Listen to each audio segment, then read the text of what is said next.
어떤 사람은 2025년에 달러를 미리 샀습니다. 환율이 1350원대일 때 조용히 움직였죠. 반면 어떤 사람은 뉴스에서 환율 1480원을 보고 나서야 허둥댔습니다. 이미 130원이나 오른 후에 말이죠. 어떤 사람은 은행 예금을 여러 곳에 분산해뒀습니다. 5천만 원씩 나눠서요. 반면 어떤 사람은 한 은행에 전 재산을 몰아뒀습니다. 예금자 보호 한도가 뭔지도 모른 채로요. 어떤 사람은 부동산 PF 대출 뉴스를 보고 발빠르게 대응했습니다. 반면 어떤 사람은 PF가 뭔지조차 몰랐습니다. 지금 이 영상을 보는 여러분은 어느 쪽인가요? 솔직히 고백하겠습니다. 1년 전까지 저는 후자였습니다. 경제 뉴스를 봐도 무슨 말인지 몰랐고 한국은행이 뭘 하는지도 관심 없었습니다. RP 매입이요. 처음 듣는 단어였죠. 그러다 2025년 중반쯤 이상한 걸 느꼈습니다. 한국은행이 돈을 계속 푸는데 왜 제 생활은 나아지지 않는 걸까? 왜 금리는 오히려 오르는 걸까? 왜 전문가들은 뱅크런을 언급하기 시작한 걸까? 궁금해서 파고들기 시작했습니다. 그리고 충격적인 사실들을 알게 됐죠. 오늘 여러분께 그 내용을 전부 공유하려고 합니다. 2026년 1월 현재 대한민국 금융시장에서 벌어지고 있는 일들, 정부도 한국은행도 제대로 말해주지 않는 진실들, 그리고 우리가 어떻게 대비해야 하는지까지 경제 지식이 없어도 괜찮습니다. 저도 1년 전엔 아무것도 몰랐으니까요. 최대한 쉽게 설명해 드리겠습니다. 지금부터 집중해 주세요. 본격적인 이야기에 앞서 하나만 여쭤볼게요. RP 매입이라는 단어 들어보신 적 있나요? 아마 대부분 처음 들으실 겁니다. 저도 그랬으니까요. 근데 이게 지금 한국 경제의 핵심 키워드입니다. 최대한 쉽게 설명해 드릴게요. 한 가정을 상상해 보세요. 아들이 아버지한테 찾아옵니다. 아버지 사업이 좀 어려워서 그러는데요. 1,000만 원만 일주일만 빌려주세요. 일주일 뒤에 꼭 갚을게요. 아버지는 아들을 믿고 1,000만 원을 빌려줍니다. 일주일이 지났습니다. 아들이 다시 찾아왔어요. 아버지 죄송한데요. 1,000만 원에 이자 50만 원에서 1,050만 원을 갚아야 하는데 지금 당장은 어렵고요. 그냥 1,100만 원을 새로 빌려주시면 안 될까요? 그걸로 기존 빚 갚고 조금 더 쓸게요. 아버지는 또 빌려줍니다. 그리고 일주일 뒤 아들이 또 옵니다. 이번엔 1,200만 원만요. 이게 계속 반복됩니다. 겉으로 보면 일주일짜리 단기 대출이에요. 매번 갚는 것처럼 보이죠? 하지만 실제로는 어떤가요? 한 번도 진짜로 갚은 적이 없습니다. 오히려 빚이 점점 불어나고 있죠. 이게 바로 RP 매입의 본질입니다. 한국은행이 시중은행들한테 하는 짓이 정확히 이겁니다. 은행들이 국채 같은 안전한 자산을 담보로 맡기면 한국은행이 돈을 빌려줍니다. 일주일 뒤에 다시 사가겠다는 약속과 함께요. 근데 일주일 뒤에 진짜 갚나요? 아니요. 또 새로 빌립니다. 더 큰 금액으로요. 숫자로 보면 충격적입니다. 2025년 1분기에는 RP 잔액이 5천억 원이었습니다. 2분기에는 2조 원, 3분기에는 4조 5천억 원, 4분기에는 무려 6조 5천억 원, 8개월 만에 13배가 늘어났습니다. 여기서 끝이 아닙니다. 2025년 12월 8일 한국은행이 국채 단순 매입 1조 5천억 원을 발표했습니다. 이건 RP보다 더 심각합니다. 왜냐고요? RP는 그래도 일주일 뒤에 갚는 척이라도 하거든요. 국채 단순 매입은 그것도 안 합니다. 그냥 영구적으로 돈을 푸는 겁니다. 갚을 생각 자체가 없는 거예요. 아버지가 아들한테 이렇게 말하는 거랑 똑같습니다. 야, 그냥 1,000만 원 줄게. 갚지 마. 이게 정상적인 상황일까요? 자, 여기서 하나 더 알아야 할 게 있습니다. 통화 승수라는 개념이에요. 어렵게 생각하지 마세요. 아주 간단합니다. 이 한국은행이 1조 원을 찍어내면 그 돈이 은행에서 은행으로 돌고 돕니다.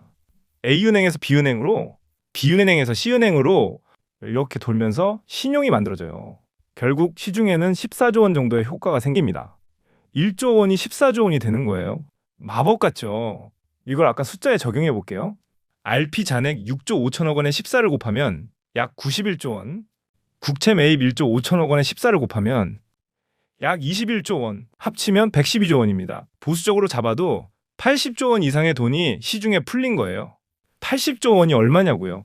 강남 아파트 전체를 살 수 있는 돈입니다. 자, 그러면 상식적으로 생각해 봅시다. 돈을 이렇게 많이 풀면 뭐가 일어나야 할까요? 첫째, 금리가 내려가야 합니다. 돈이 많아지면 돈의 가치가 떨어지니까요.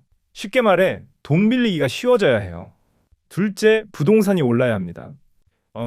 시중에 돈이 넘쳐나면 그 돈이 부동산으로 가거든요. 셋째, 주가가 올라야 합니다. 돈이 주식시장으로도 흘러가니까요. 이게 경제학 교과서에 나오는 정상적인 반응입니다. 실제로 어떻게 됐을까요? 부동산은 올랐습니다. 2025년 강남이 급등했죠. 주가도 어느 정도 버텼습니다. 그런데요. 금리가 오르고 있습니다. 뭔가 이상하지 않나요? 돈을 미친 듯이 풀고 있는데 금리가 내려가는 게 아니라 오른다고요. 이게 무슨 상황일까요? 동네 가게를 상상해 보세요. 가게 주인이 손님들한테 물건을 공짜로 나눠주고 있습니다. 그러면 손님들이 줄을 서야 정상이잖아요. 공짜인데요. 근데 이상한 일이 벌어집니다. 손님들이 줄을 서는 게 아니라 오히려 더 비싼 값을 부르고 있어요. 지금 안 받으면 나중에 못 받을 것 같으니까 비싸게 주고라도 지금 당장 받겠다는 거예요. 왜 이런 심리가 생길까요? 이 가게 곧 망하겠구나. 지금은 공짜로 주지만 조만간 문 닫으면 아무것도 못 받잖아. 그러니까 지금이라도 확보해 두자. 이게 지금 시장이 한국 경제를 바라보는 시선입니다. 한국은행이 돈을 쏟아붓는데도 금리가 오른다. 이건 시장이 한국은행을 믿지 않는다는 뜻이에요. 외국인 투자자들은 이 상황을 어떻게 볼까요? 한국은행이 저렇게 돈을 미친 듯이 푸는 건 뭔가 숨기고 있는 큰 문제가 있기 때문 아닐까. 실제로 2025년 11월 외국인들은 한국 채권을 20조 원 넘게 순매수했습니다. 왜일까요? 금리가 계속 오르니까. 지금 사두면 나중에 더 비싸게 팔 수 있거든요. 역설적으로 이건 한국 경제에 대한 불신의 표현입니다. 자, 그러면 한국은행이 대체 뭘 숨기고 있는 걸까요? 바로 PF 대출입니다. PF가 뭐냐고요? 프로젝트 파이낸싱의 약자예요. 쉽게 말해서 건설 프로젝트에 빌려준 돈입니다. 아파트 짓는다, 오피스텔 올린다, 이런 프로젝트에 은행들이 돈을 빌려준 거예요. 문제는 이 PF 대출이 좀비가 됐다는 겁니다. 좀비요? 죽었는데 죽지 않은 거예요. 비유를 들어볼게요. 여기 암 환자가 있습니다. 2022년에 처음 발견됐어요. 그때는 초기였습니다. 수술하면 간단히 치료할 수 있었어요. 비용도 적게 들었고요. 근데 의사가 뭐라고 했냐면 괜찮아요. 진통제 먹으면 돼요. 좀 쉬면 나아질 거예요. 그렇게 1년이 지났습니다. 암은 조금 더 커졌어요. 그래도 의사는 같은 말을 합니다. 괜찮아요. 진통제 용량만 좀 늘릴게요. 2년이 지났습니다. 암이 꽤 커졌습니다. 이제 수술이 좀 복잡해졌어요. 하지만 의사는 또 말합니다. 수술하면 환자가 힘들잖아요. 진통제 더 센 걸로 바꿔드릴게요. 3년이 지났습니다. 암이 다른 장기로 퍼지기 시작했습니다. 그래도 의사는 수술을 안 합니다. 지금 수술하면 충격이 너무 클 거예요. 일단 버텨봅시다. 그리고 4년이 지난 2026년 현재 암은 온몸으로 전이됐습니다. 이제는 수술을 해도 살기 힘든 상태가 됐어요. 한국의 PF 대출이 정확히 이 상황입니다. 2022년 상황을 볼게요. 그때 PF 대출은 부실 초기 단계였습니다. 건설사들이 가진 땅을 팔면 원금 회수가 가능했어요. 구조조정 비용도 적었습니다. 깔끔하게 정리할 수 있었죠. 근데 한국은행은 뭘 선택했을까요? 돈을 풀었습니다. 금리 내리면 살아날 거야. 시간 좀 벌면 괜찮아질 거야. 이렇게 생각한 거예요. 2026년, 지금은 어떨까요? 시행사들이 4년 동안 이자만 갚았습니다. 원금은 한 푼도 못 갚았어요. 완전히 깡통이 됐습니다. 이제는 땅을 팔아도 마이너스예요. 구조조정 비용은 천문학적으로 불어났고요. 한국은행이 쏟아붓는 그 80조 원, 다 어디로 갔을까요? 바로 이 좀비 PF들이 빨아먹고 있습니다. 도대체 2022년에 무슨 일이 있었던 걸까요? 그때로 돌아가 봅시다. 2022년 전 세계가 긴장하고 있었습니다. 코로나 때 풀었던 돈 때문에 물가가 폭등했거든요. 미국이 먼저 움직였습니다. 금리를 확 올렸어요. 돈줄을 죄기 시작한 거죠. 유럽도 따라갔습니다. 일본 빼고 거의 모든 선진국이 긴축에 들어갔어요. 부실한 기업들은 이때 정리됐습니다. 아픈 건 빨리 도려내자. 단기적으로 힘들어도 장기적으로 건강해지자. 이게 전 세계의 선택이었습니다. 근데 한국은행은 뭘 했을까요? 정반대로 갔습니다. 오히려 돈을 풀었어요. 왜요? 둔촌주공 때문입니다.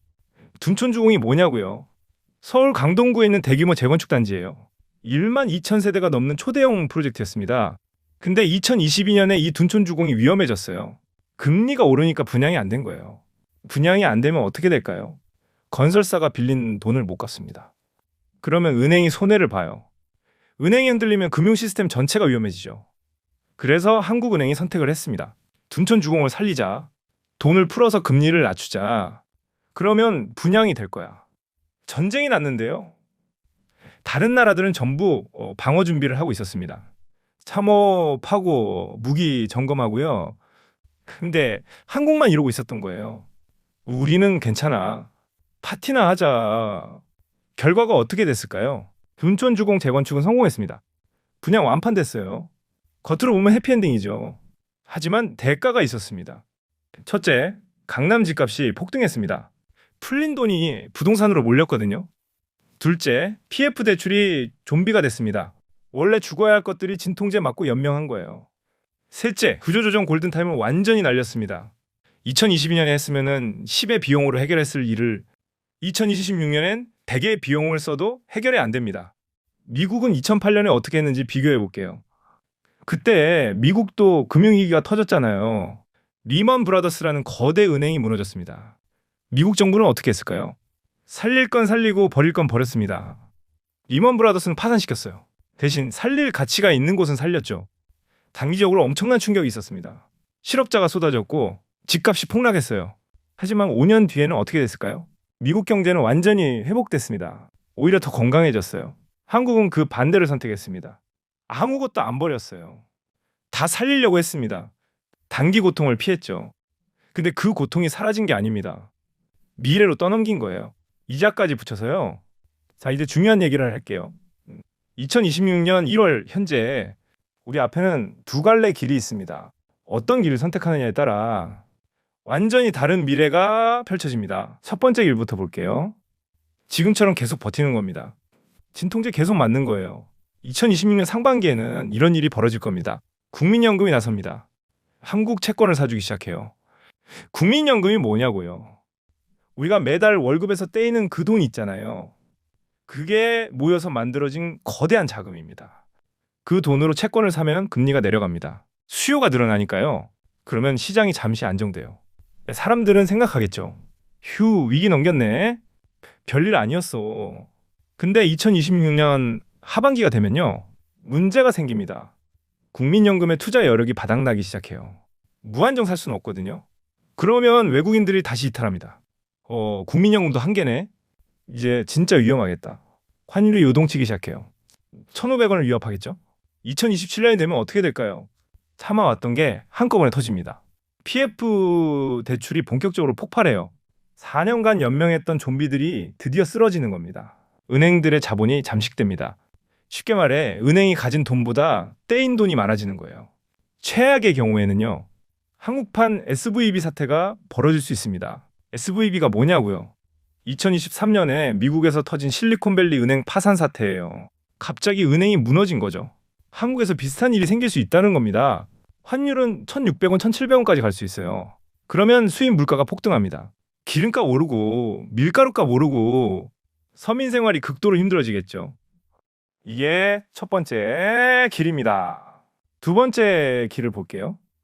지금 당장 구조조정을 하는 겁니다. 아픈 곳을 도려내는 거예요. 2026년 상반기에는 충격이 옵니다. PF 대출 일부를 부실 처리해야 해요. 못 받을 돈은 못 받는다고 인정한 겁니다. 건설사 서너 개가 워크아웃에 들어갑니다. 워크아웃이 뭐냐고요? 회사가 망하기 전에 빚을 조정하는 과정이에요. 부동산도 떨어집니다. 한 10에서 15% 정도요. 뉴스에서 난리가 나겠죠. 집값 폭락, 건설사, 줄도산, 공포스러운 헤드라인 쏟아질 거예요. 근데 2026년 하반기가 되면요. 분위기가 바뀝니다. 외국인들이 다시 돌아오기 시작해요. 한국이 드디어 제대로 하네. 이제 믿을 수 있겠다. 금리가 안정됩니다. 환율도 1,400원대로 내려와요. 2027년에는요. 경제가 정상화 궤도에 오릅니다. 건전한 회사들이 싸진 땅을 매입해요. 새로운 개발이 시작됩니다. 양질의 일자리가 만들어지고요. 결론은 간단합니다. 지금 15의 고통을 감수하면 나중에 50의 고통을 피할 수 있습니다. 근데 지금 고통을 피하면 나중에 100의 고통이 옵니다. 선택은 우리에게 달려 있습니다. 자, 그러면 우리는 뭘 해야 할까요? 정부만 쳐다보고 있을 수는 없잖아요. 스스로 대비해야 합니다. 그러려면 경제 계기판을 볼 줄 알아야 해요.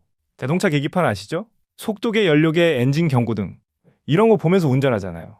경제에도 계기판이 있습니다. 5가지만 기억하세요. 첫 번째 신념은 국채금리입니다. 이게 뭐냐고요. 정부가 10년 동안 돈을 빌릴 때 주는 이자율이에요. 이게 왜 중요하냐면요. 시장의 신뢰도를 보여주는 체온계거든요.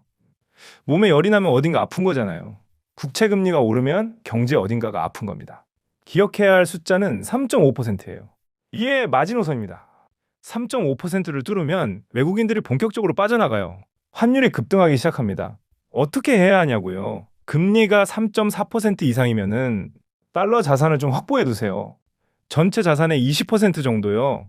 3.5%를 뚫으면 30에서 40%로 늘리세요. 3.7%를 넘으면 비상입니다. 해외 자산을 절반까지 늘리는 걸 고려해야 해요. 두 번째, 원달러 환율입니다. 이건 다들 아시죠? 1달러 사려면 원화가 얼마나 필요한지. 지금 1450원 근처에서 왔다 갔다 하고 있어요. 이게 한국 경제의 최후 방어선입니다. 기억해야 할 숫자는 3개예요. 1차 경고선은 1,500원, 2차 경고선은 1,550원, 위험 구간은 1,600원입니다. 1,500원이 뚫리면요. 수입품 가격이 본격적으로 오릅니다. 생필품 미리 좀 확보해 두세요. 1,550원이 뚫리면요. 해외여행이나 유학 계획을 재검토하세요. 지금 아니면 안 된다 싶은 거 아니면 미루는 게 나아요. 1,600원이 뚫리면요. 현금 흐름을 점검하세요. 고정 지출을 줄이세요. 진짜 비상 상황입니다. 세 번째, 한국은행 RP 잔액입니다. 아까 설명한 그거예요. 아버지한테 계속 빌리는 아들. 이 숫자가 빠르게 늘어난다는 건 한국은행이 패닉 상태라는 뜻입니다. 기억해야 할 숫자는 월간 증가량이에요. 한 달에 2조 원 이상 늘어나면 불안 신호입니다. 3조 원 이상이면 부동산 매도 타이밍을 검토하세요. 5조 원 이상이면 비상이에요. 현금 확보를 최우선으로 하세요. 네 번째, 국민연금 채권 매입 속도입니다. 국민연금이 지금 마지막 구원투수 역할을 하고 있어요. 근데 구원투수도 체력 한계가 있잖아요. 국민연금이 국내 채권에 투자하는 비중, 이게 25%에 가까워지면 위험합니다. 더 이상 살 여력이 없다는 뜻이거든요. 25%를 뚫으면요. 이제 방어선이 없습니다. 스스로 판단해서 자산을 옮겨야 해요. 다섯 번째, 뱅크런 요즘입니다. 이게 가장 무섭습니다. 뱅크런은 한번 시작되면 순식간이에요. 어떤 신호를 봐야 하냐면요. 은행 예금 이탈 급증 뉴스, 저축은행 부실 뉴스, 금융감독원 긴급 점검 발표, 이런 게 뜨면 바로 움직여야 합니다. 5천만 원 이상 예금은 분산하세요. 왜 5천만 원이냐고요? 예금자 보호 한도가 5천만 원이거든요. 은행이 망해도 5천만 원까지는 나라가 보장해줘요. 근데 그 이상은 못 받을 수도 있습니다. 한 은행에 1억 있으면은 이 은행에 5천만 원씩 나누세요. 그리고 현금이랑 달러를 좀 들고 계세요. 뱅크런이 터지면 ATM도 마비될 수 있어요. 지금 이 순간에도 상황은 진행 중입니다. 한국은행은 돈을 찍어내고 있고 PF 대출이라는 암세포는 잘하고 있으며 금리는 계속 오르고 있습니다. 2025년 12월 14일 한국은행이 충격적인 발표를 했죠. 뱅크런 대비 긴급 여신 제도를 도입한다. 이게 무슨 뜻일까요? 우리도 은행이 흔들릴 수 있다는 거 알아. 그래서 준비하고 있어. 한국은행이 스스로 이렇게 말한 겁니다. 소방관이 갑자기 소방호스를 점검하면서 혹시 모르니까 준비해 두는 거예요. 이러면 어떤 생각이 드세요? 불날 일이 있나 보다. 당연히 불안하죠. 여러분 앞에 두 가지 선택지가 있습니다. 첫 번째 선택. 정부가 알아서 하겠지. 나는 아무것도 안 해도 돼. 이렇게 생각하는 겁니다. 결과가 어떻게 될까요? 만약 최악의 시나리오가 현실이 되면 당신의 자산 가치는 30% 이상 증발합니다. 원화로 1억 가지고 있었는데 실질 가치가 7천만 원이 되는 거예요. 두 번째 선택. 오늘부터 경제 계기판을 점검하며 대비한다. 5가지 숫자를 매주 확인한다. 상황에 따라 미리 움직인다. 결과가 어떻게 될까요? 위기가 와도 버틸 수 있습니다. 오히려 기회가 될 수도 있어요. 남들이 공포에 떨 때 싸게 살 수 있으니까요. 역사가 증명합니다. 1997년 외환위기 때를 보세요. 대부분의 사람들은 위기가 터지고 나서야 알았습니다. TV에서 IMF 구제금융 뉴스가 나온 다음에요. 그때는 이미 늦었죠. 환율이 하루아침에 2배가 됐으니까요. 근데 어떤 사람들은 미리 알았습니다. 6개월 전부터 달러를 샀어요. 그 사람들은 위기를 기회로 바꿨습니다. 2008년 금융위기 때도 마찬가지예요. 리먼 브라더스가 터지기 전에 부동산을 정리한 사람들이 있었습니다. 남들은 집값이 영원히 오를 줄 알았어요. 근데 그 사람들은 신호를 읽었죠. 미국 서브프라임 뉴스를 보고 움직였습니다. 2020년 코로나 때는요. 주식시장이 폭락했을 때 공포에 질려서 답한 사람들이 있었어요. 반면에 현금을 미리 확보해뒀다가 바닥에서 산 사람들도 있었습니다. 그 사람들은 1년 만에 자산을 2배로 불렸어요. 이 사람들의 공통점이 뭘까요? 특별히 똑똑해서가 아닙니다. 정보를 더 많이 가져서도 아니에요. 남들보다 6개월만 빨리 움직였을 뿐입니다. 신호를 읽고 판단하고 행동했습니다. 망설이지 않았어요. 지금 이 영상을 끝까지 보신 여러분은 이미 첫 번째 단계를 통과한 겁니다. 신호를 읽었어요. 이제 남은 건 2가지입니다. 판단하고 행동하는 것. 오늘 당장 실천하세요. 10년물 국채 금리 확인하세요. 원달러 환율 확인하세요. 예금 분산 여부 점검하세요. 달러 자산 비중 검토하세요. 어렵지 않습니다. 스마트폰으로 5분이면 돼요. 6개월 뒤 당신은 2 부류 중 하나가 됩니다. 미리 준비해서 웃는 사람, 아무것도 안 해서 우는 사람. 선택은 여러분의 몫입니다.